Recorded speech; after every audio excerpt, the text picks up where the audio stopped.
Wanted to say congratulations to the authors, to Terry Ann and to Mary Ann. The books are beautiful. The poetry is wonderful to read, so congratulations. I'd also like to congratulate Marty Gervais for a wonderful experience this year, and Roger Bryan, who brought us all together, our classes.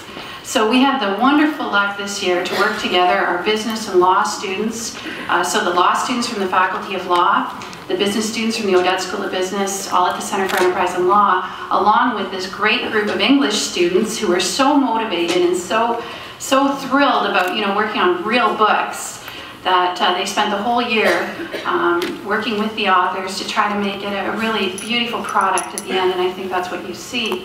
We capped this all off on Friday by actually visiting the printer as they were printing the books, and you've seen some of those pictures that the students put together. And it was just an amazing, long day, but very amazing experience to actually see the books printed. So really, you should have a student up here, a business or a law student, to talk about their experiences in working with the English students. They learned a lot from the English students. When we talked to them about it, they learned about different ways of thinking and creativity and just different ways of translating business and legalese, right, into something that actually makes sense. So it's been, I think, a great experience for them that we look forward to hopefully sharing next year. So thank you. Thank you, Dr. Slasher, for being so patient in helping English students understand books as a business. At this time, I would also like to thank Dr. Wisdom Allen, the law director for the CEL program at the University of Windsor, for helping us understand what authors and publishers are really agreeing to when they're signing a contract. I would like to invite Dr. Catherine Quincy, the head of the English department at the University of Windsor, to say a few words.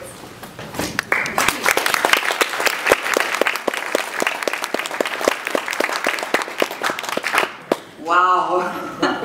It's wonderful to see so many people out. This event has just gone from strength to strength, and I think this is, I don't know, Marty, is this the biggest number we've had to date? And I just imagine next year we're going to need the Windsor Arena. Better book it now. Anyway, this program has come, and it really is a program. It's a concentration within the English department, and I feel really honored to be the kind of a presiding, not a deity, but a presiding spirit for this program. It's very exciting for me when I go to Toronto and other places and recruit students to English to say, we have courses in our program where you learn how to publish books, where you actually do it from the very beginning, where you're working with actual published, real Canadian authors, and you are the one who is making the decisions with them about what goes into the book, every step of the way through to the fundraising and marketing. And you should see the lights go on. The parents have no idea that this is what we're doing, the students. It's quite a unique program. So we're very, very excited.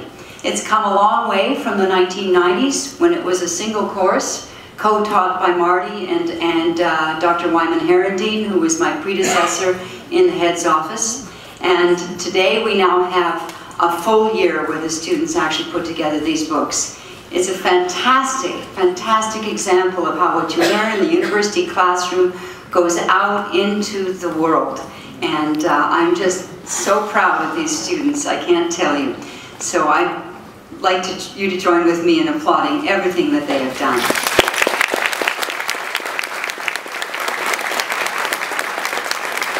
You guys inspire me.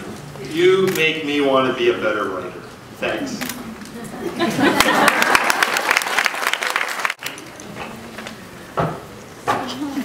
I'm going to stand on this too. Wow. I want to say I'm really happy to be here. And first of all, Terry Ann and Mary Ann took a lot of courage on your part to do this. And thank you so much for allowing your creativity to be brought to this much brighter light, courtesy of the students at the University of Windsor. So thank you for doing that. I'm just so impressed. There are a lot of things I talk about that the University of Windsor is doing, and I have to be really careful not to heap too much praise on one particular thing, because someone will stand up and say, hey, what about us? But I got to tell you, this course, is one of the most amazing things I've seen the university do. It really is. And it just brings together so many different people around such a great idea in a challenging way. And wow, it's fabulous. Roger Bryan came to see me 4 months ago, something like that, and he said, I gotta come and see you. And he said, we're doing this thing. Put it in your calendar. This is it. I went to live once in Europe, and I took with me, this is true, I took my bicycle and my guitar and one book. And the book was The Complete Works of John Donne. Like, boring. However, if we could take that book though, and if John Donne would have given it to our students, it would have been way more exciting, I'm sure, than what we said.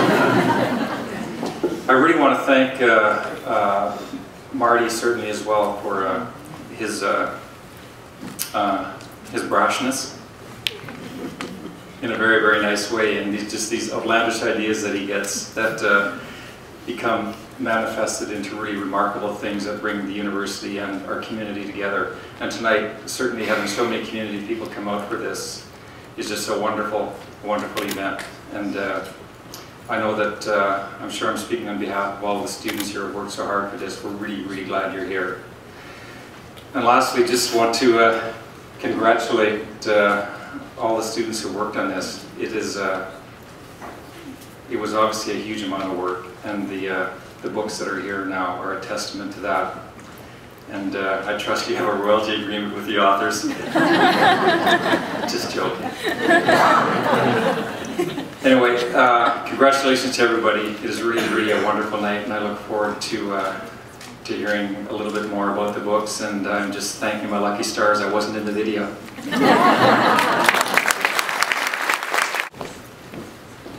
Terry Ann is an Ottawa-based poet who we've worked very closely this whole entire year with her editing and publishing team. She is the author of 3 previous books, Waiting for Julia, Transplanted, and A Crazy Man Thinks He's Ernest in Paris, which has recently been nominated for the Archibald Lampin Award. She has done extensive volunteer work with the Tabitha Foundation, which provides aid to the impoverished people of Cambodia.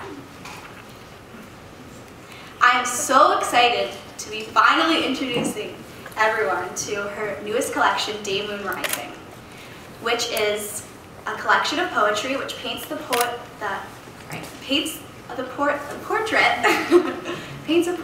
of Cambodia's dark history and its hopeful future. Wow, it's so big, that screen. I'm so thrilled to be here tonight, to be part of this amazing process. When my manuscript, which was a sheaf of 80 pages of black and white print, was handed to Black Moss, and this evening I have this book. There's such an amazing arc of people and places, and I have been back to Cambodia in the time that the book has been put together. It's been an amazing relationship for all of us. I'd like to begin by reading a poem that begins to speak a little bit about the house building experience. As you see me draped here in my finery, this is all beautiful Cambodian silk. I want you to think now overalls and a hammer in my hand. Unaccustomed as I am, I do not know the power of weight, the ease to drive nails. I have not found my rhythm on the hollow bamboo floor. I do not know the coal-powered steel, the hickory grain, titanium, T-bone, curved, long, straight, rib claw, curved claw, dry ball, sledge, the setting hammer, raising hammer, finish, framing. I have not studied the carpenter's course. I do not mix cement. Yet, in Prevang jungles, Western Cambodia, I am part of a house-building team. Will bandage wrists and thumbs to haul stilts, bend tin to wrap around walls. My handsome est-wing, forged from metal, leather-wrapped, clangs by midday, echoes in air filled with dragonflies, scent of white orchid. I'm trying to keep sweat out of my eyes, my mind off water break.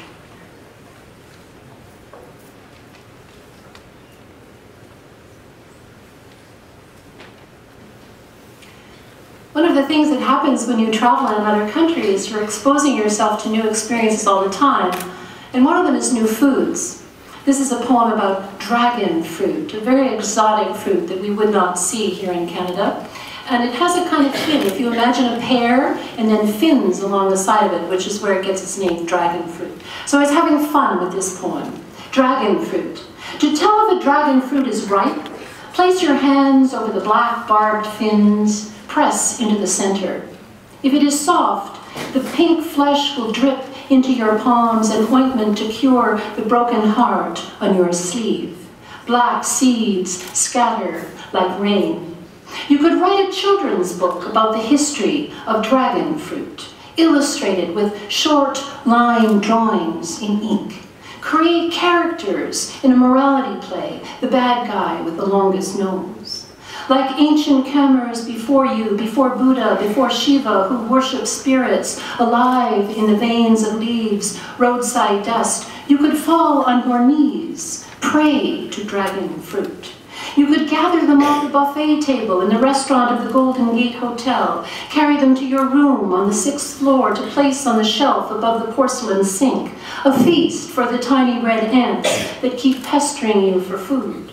You could block the leaky aircon, compose a blues riff on your Hohner harmonica, slide yourself silly.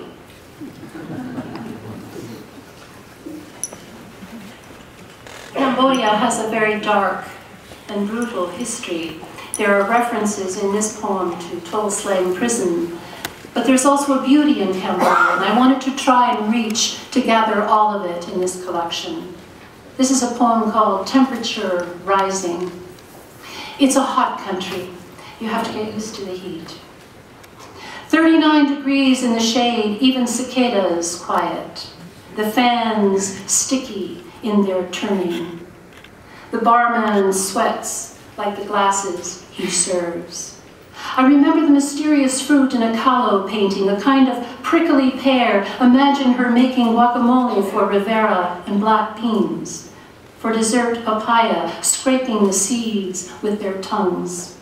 From this restaurant window, looking out at the quay, the banks of the Songni Tap in full view, I see an egret stretch into its long warp, like this day unfolding. A monk sweeps debris from the palace steps. Across the city at the Bodhi Tree Cafe, across the street from Tuol Sleng prison, tourists sit dazed, with cold drinks in their hands, trying to forget images. Heat makes rivulets of fire down sleeves. Frida's brush, like the egret's wings, like the torturer's whip, marks air, more terrible, more true than this heat. Sometimes in a foreign country, there's a time for fantasy. And this is a poem that speaks to fantasy. I want to draw attention to the cover of my book, which is an amazing photograph by Marty Gervais. Not only is he this fabulous university professor that you all know, the poet laureate of Windsor, he's just an amazing photographer. Look at these red lips.